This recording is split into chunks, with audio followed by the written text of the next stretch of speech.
Hi, everyone. Welcome to Food Talk Live. A reminder that this episode will also appear on our podcast, Food Talk with Danny Nierenberg. So please subscribe, rate, and review wherever you listen to podcasts. It really means a lot to me if you do that. Before I introduce someone who I consider an old friend now, Marcus Benedetti, the Chief Executive Officer of Clover Sonoma, I want to talk about how BC, before COVID, dairy farmers were having a really, really tough time in the United States. So let me sort of set the stage for you. Again, before COVID, the U.S. was producing more milk than ever before. According to the U.S. Department of Agriculture, U.S. milk production has increased by 13% since 2008, but Americans are consuming fewer dairy products, especially milk. In 1977, Americans consumed an average of 238 pounds of dairy products. About 30 years later, that number is 148 pounds per person, so about a 91-pound decrease. Dairy farmers are facing unprecedented challenges in addition to the pandemic. Since 1970, the number of dairy farmers in the United States has dropped dramatically from 640,000 to around 37,000 today. According to the National Farmers Union, nearly 70% of what consumers pay for the milk at the grocery store doesn't actually go to the farmer because of unfair pricing practices. A gallon of milk that retails for about $4.49 means that farmers only get about $1.39 of that. And small family farmers continue to be driven out by larger operations as well as processing plants. And during the pandemic, I'm sure you've seen news reports of raw milk being dumped because dairy farmers didn't have a place to take it to process it, or they didn't have a market to sell it to. So, you know, there's a lot of waste, unfortunately, that went on early during the pandemic. And dairy farmers are facing a real sense of powerlessness that can lead to dire mental health consequences. And this is true for farmers all over the world, but I think especially during the pandemic right now. According to the Centers for Disease Control and Prevention, farmers as a group have a higher suicide rate than any other occupation, even twice as high as combat veterans. So Marcus, as I said before, we've known each other a bit now, and I've had the honor of interviewing him before in both person and for this podcast. As I said, he is the chairman and CEO of Clover Sonoma and is the third generation of his family to lead the California dairy producer. Clover is known for working with family dairy farms and maintaining high sustainability, recyclability, and quality standards. Marcus is an advocate for small family-owned farms and speaks regularly about the importance of helping consumers understand the value of farmers and sustainably grown or raised dairy products. Marcus also works very hard to raise awareness about the potential impacts of synthetic growth hormones and non-genetically modified organisms and their impacts on consumers, animals, and farmers. Marcus, so nice to see you again. I wish it could be in person, but thanks for joining us. Yeah, it's great to be back with you. It's really always a thrill to have these types of conversations. And it's also a great distraction from what we're all dealing with, for sure. So I'm looking forward to today. Me too. So for folks who haven't heard from you before, can you describe your company and sort of its values? I alluded to some of them, but I think it's always better when it comes from the person, him or herself, who's really running this operation.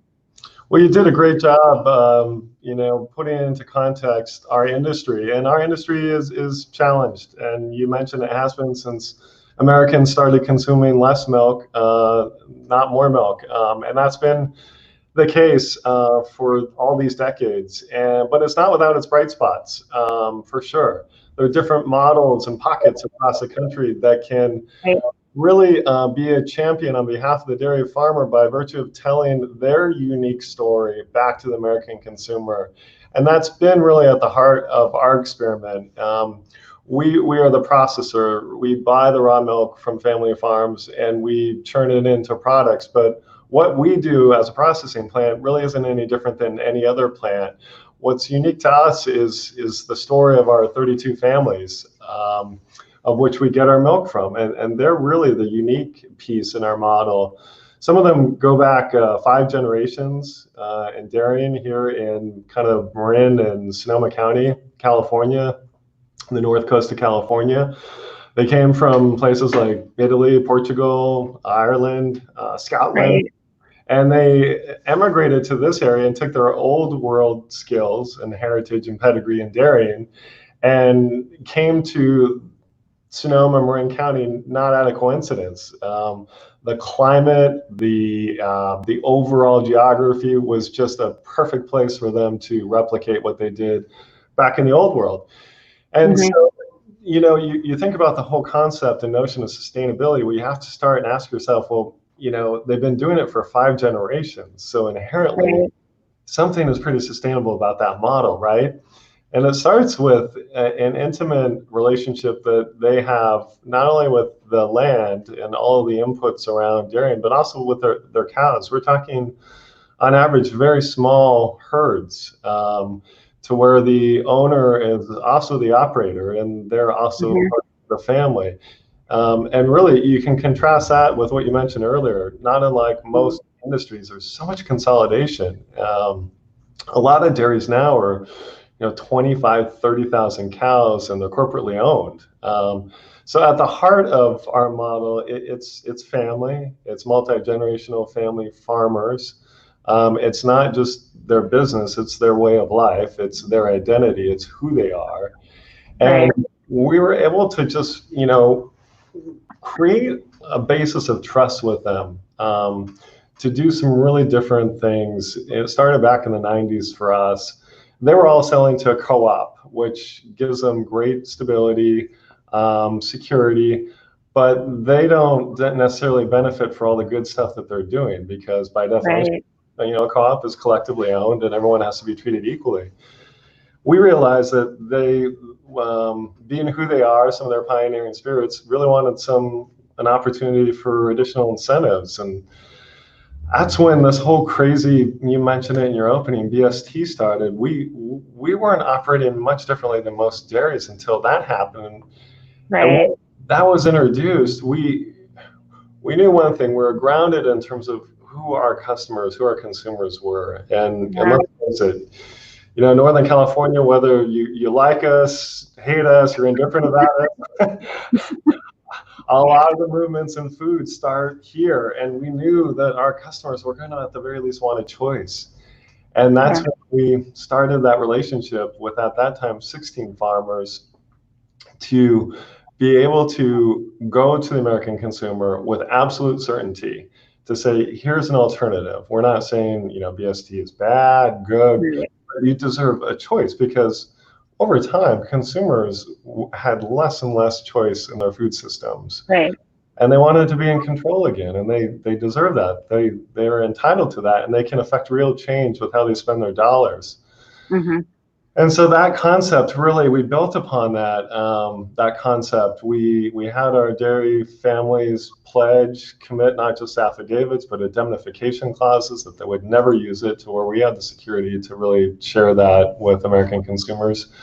But when we did that, Danny, it was crazy. It was, the response from consumers was, there's so much pent-up frustration, and their lack of being able to have power over what they were buying at the grocery stores. And so we thought, we were going to get some degree of credit for doing that, and we did. But their point was, well, that's great, Clover, that you did this, but if you really want to garner our trust, what about B, C, D, E, F, and G that we care about? So that's when the real work began, and the real heavy lift, and we realized that was going to come at a tremendous cost.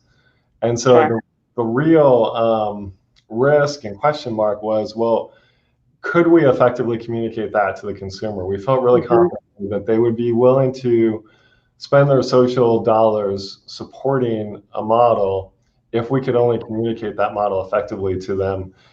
And in addition to the whole BST thing, the model really included, the highest raw quality of milk, which translates to taste and flavor. But they wanted to know, hey, what about the central cast in this whole equation, the cow? How is she being treated in this whole process? That's when the American Humane Association had kind of realized our maverick stance on VST, and they said, hey, Clover, we have standards for poultry, swine, all kinds of animals, but we don't have them for dairy. What do you think about tackling this issue? And so we said, well, we'll have to jointly tackle it with our dairy families. And so Yeah. living room tables and kitchens of all those farms, we were able to hammer out those standards. And so we just kind of kept building upon that model. But fundamentally was what those ranchers do on their ranch and how their ranch looks and how their animals are being treated. All that really has to comport with what the consumer's image is in their mind. And so ranch appearance seems like maybe not a trivial concept in this whole thing, but it really wasn't. That, that was part of their scorecard to get their incentive from us, to where that urbanite coming up can see what a real farm looks like and be happy and proud to know that that model exists.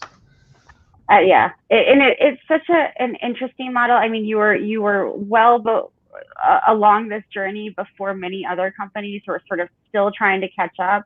The fact that you placed a lot of trust in, and not just consumers, but also in the farmers and in the land and in the cows themselves, I think is really a fundamental part of why your company is successful.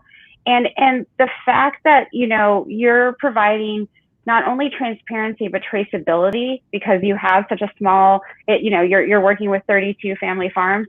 It gives consumers a lot more confidence. And I think the storytelling aspect of what you do is what most, made me want to sort of, talk to you, be on panels with you, because of that's what so many companies lack, that ability to tell their story well. And you just, spent a few minutes describing this wonderful journey and how it goes back to really consumer demand and the power that consumers have to change companies. That's what, you can spend billions of dollars in focus groups. And if you miss the concept that you just stated, consumers deserve to be empowered, and they can affect massive structural change with their purchasing habits. They just need to be offered a model that resonates with them. And our hope is that our model resonates, with other dairies. And truly change a system by virtue of just being that example, because we're small. We're not going to change the industry ourselves, but we can be perhaps emblematic and aspirational of, those dairies better angels, or we can also have the ability to pressure them competitively to have to do something like not use BST or address the sustainability issues or the animal welfare issues. So that is kind of fun to always kind of be out there on the bleeding edge. Right.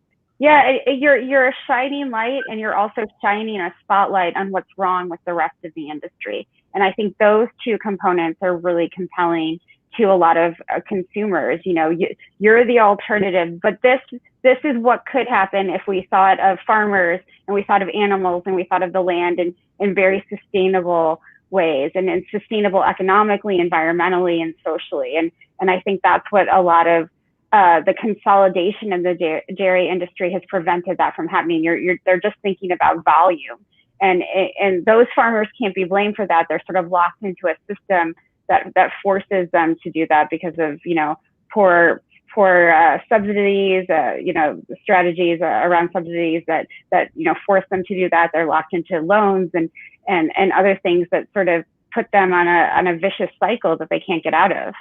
That's right. I mean, it's tragic. I mean, you mentioned the mental health state. You've read about the suicide rates of those farmers, again, because it's not just losing your business. It's losing your identity. It's losing your pride. It's losing all those things. If you or I were laid off tomorrow, we would deal with it, right? There's a way forward. But if for generations, your identity was wrapped up in operating a dairy and the land that you inherited from your father and mother, and they inherited from them. It's much more than losing a paycheck. It's in many ways losing everything short of their family. Right. And it's tragic. And I would not begin to have a prescription for the industry writ large, but I do think what you said is really important. everyone tunes out the naysayer, the sky is falling. You have to do that, and you have to point out deficiencies where they exist, but you also have to provide a solution or a model. Right. The synthesis of that. I think that's really important what you just said. I'm going to keep that in my mind as I engage more folks, that you gotta do both, and preferably you provide the right model, and then it just naturally, inquisitively forces people to say, well, what about the other model? And then they do their homework. Sure. So Marcus, we've been doing twice daily live casts with different experts like yourself in the food and agriculture world since COVID began. And one of the things that we keep hearing over and over again is the need for more regional and localized food systems, especially in the United States, but elsewhere in the world. But and while that sounds very sort of attractive to someone like me, who's sort of like, see, I told you so, we needed more localized food systems, that kind of thing, I also don't want to paint a very sort of naive or romantic picture of what dairy farming looks like. It's very arduous work. And, the small family farmers that you're working with, they're locked into, it's hard for them to leave their farms for any amount of time because cows need to be milked. And it's very labor intensive, especially when you're doing it in an environmentally sustainable way. There's a lot of knowledge management that needs to happen. So, I just want sort of your perspective on, can we have both big and small, or does it, or is there somewhere in between where, you were talking about how the larger dairy industry can maybe learn from what you're doing, but is there a place sort of in the middle? That's a great question. And the effects on the supply chain that COVID has brought to the surface is fascinating. You look at the dairy industry before that and the troubles we're having before that, and you're looking at the troubles that we're having now. In some ways, they're kind of at odds with one another. It's crazy, but so two things. One, not everyone can afford to support our model, and I totally get that and respect that. And those that can't but do want the nutrition of milk ought to be able to have access to that at a more reasonable price point. Sure. AKA the large dairies, scale, usually brings about a lower cost of finished goods. And so that's a hard question to answer. You have so much of the population that does need access to, lower alternatives, whether it be private label in the case of milk. But at the same time, there's a lot of, hidden costs in producing the cheapest anything. Right. No. And I think as a society, we're starting to get our arms around that, the healthcare issues, the land, the fertilizers, all of that. I think we're gaining a much bigger appreciation for. But it's a really hard question to absolutely answer. Absolutely. I've always struggled with that one. To be candid, I've really struggled with that. That's always been one of the hardest questions people ask. Yeah, it's hard for me to wrap my head around as well, but I'm glad you brought up that issue of true cost accounting in the food system. So, cheap milk might be, less dollars when you're checking out at the grocery store, but the health and environmental and social implications and costs that are, end up further down the line, those are the things that aren't accounted for. And I'm hoping, we talk about what are the silver linings from this pandemic during this super tragic time when, more than 100,000 Americans are now deceased because of it. At least 250,000 people around the world are dead.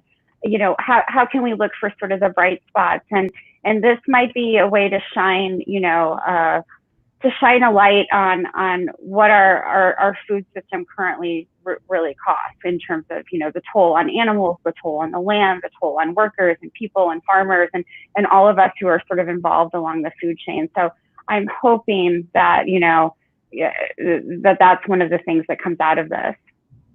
I think it will. I do as well. And I think if we thought that globalization, that trajectory was going to inevitably continue to climb, I think that was a prevailing conventional wisdom pre-COVID-19. I think what this is showing us is there will be a massive decoupling of, global supply relationships to bring it back home in a much more intimate way, in the interest of having control over all of those inputs that are required to go into any product.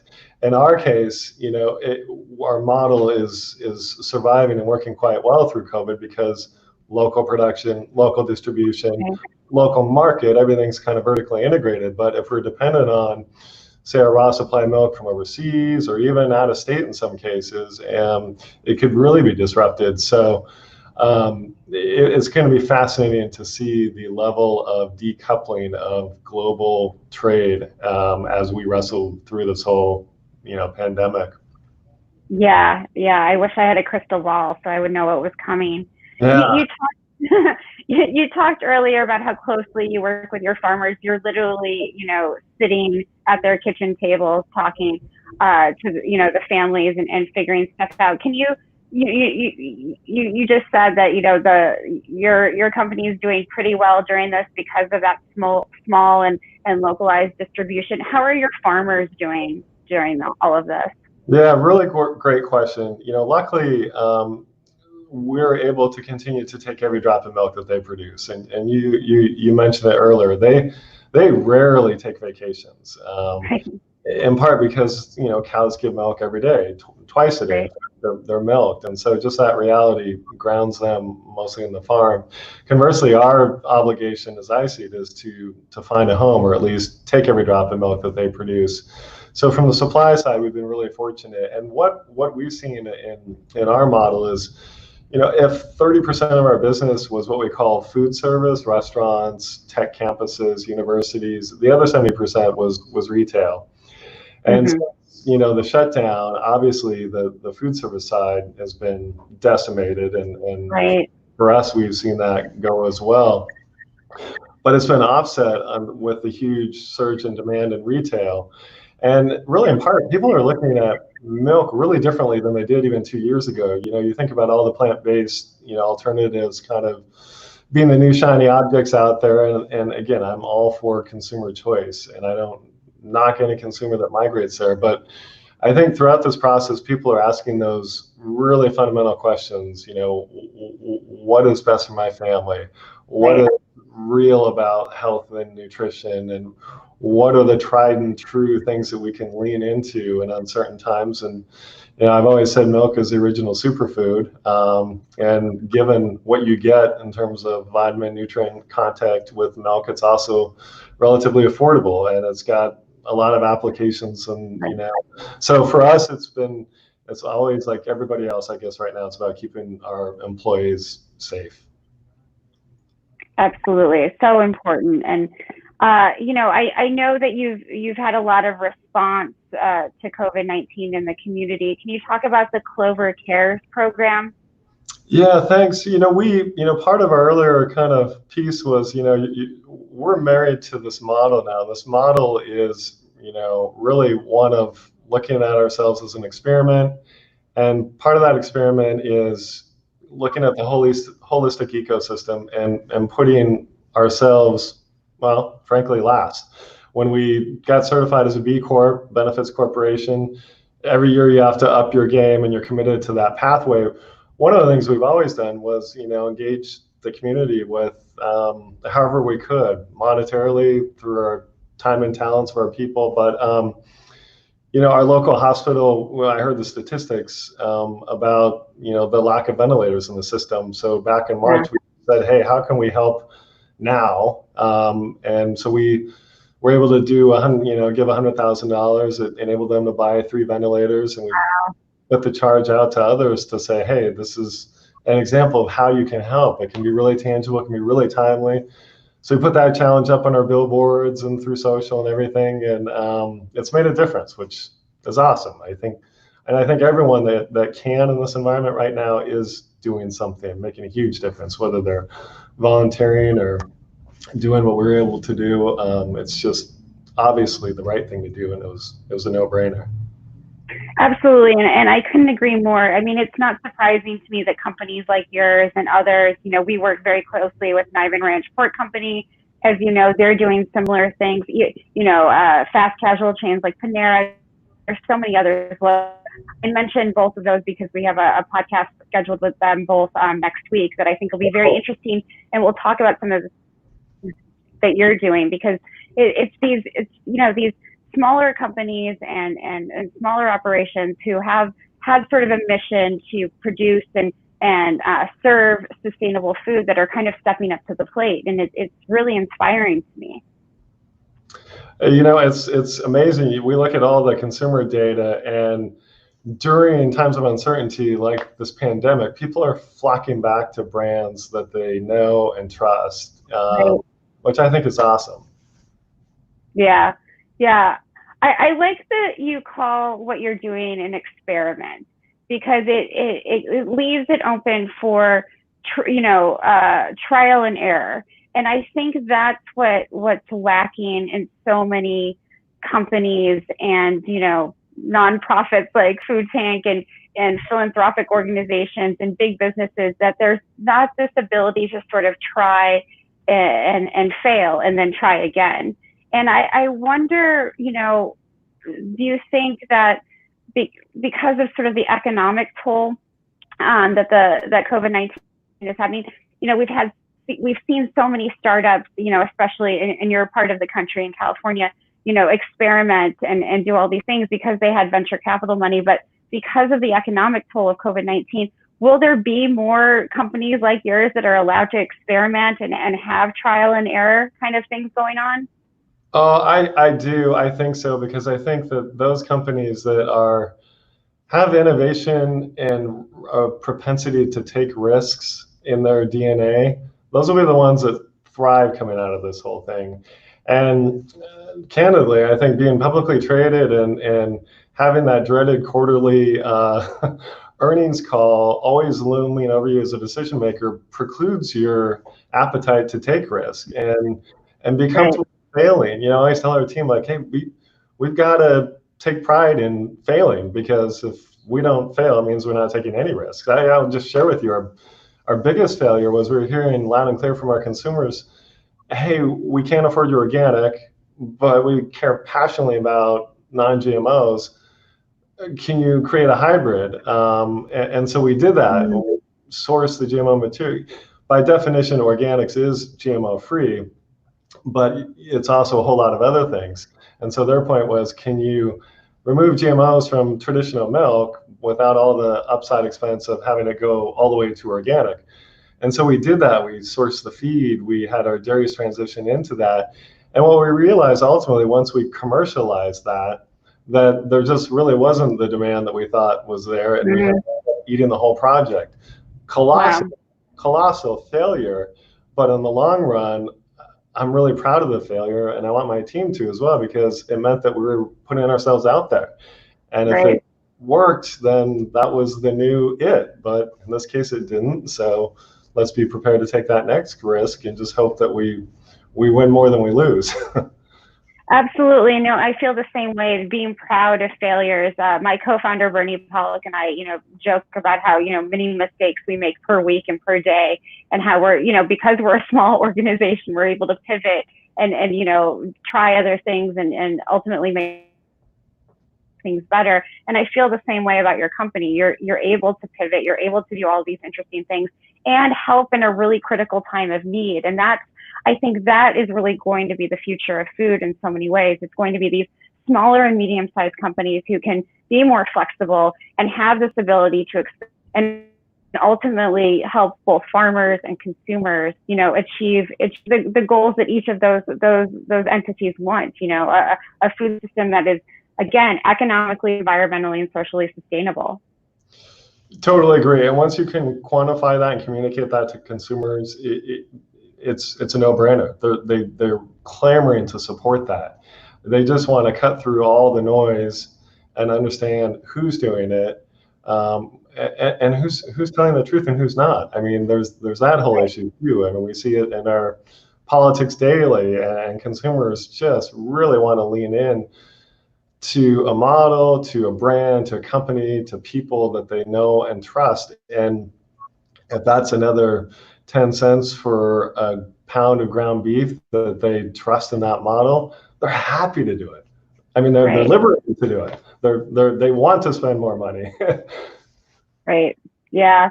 Marcus, you're the third generation to be involved in this company. Do you expect that your kids, you know, who I'm sure are probably going stir crazy at home right now, do you think they want to be involved in the company as they get older?